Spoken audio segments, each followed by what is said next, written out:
ये जितने हमारे मुल्क के ऊपर ओहदों के ऊपर बैठे हुए हैं, जिन पर करप्शन के इल्जामात हैं, ये किसी मदरसे के अंदर पढ़े?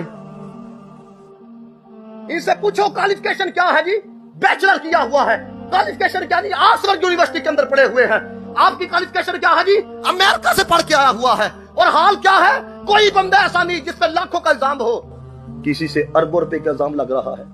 अरब समझते हो किसको कहा जाता है? गिनती करो 50 रुपए की, आपको पता लगे 50 कहां किससे जाता है। करोड़ नहीं, अरब 100 करोड़ हो तो 1 अरब होता है। तो यहाँ पे हजरत वाला 30 अरब रुपए का इल्जाम होता है। वो अदालत से बाहर निकल के ना विक्ट्री का निशान बनाता है, पूरी कौम के मुंह के ऊपर थप्पड़ मारता है। और क्या है, हमारे नफ्स परस्त लोग और शख्सियत परस्त लोग फूल फेंक रहे होते हैं। चंगा काम की थे ये।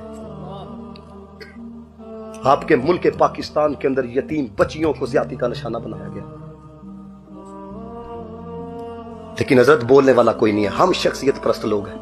और ये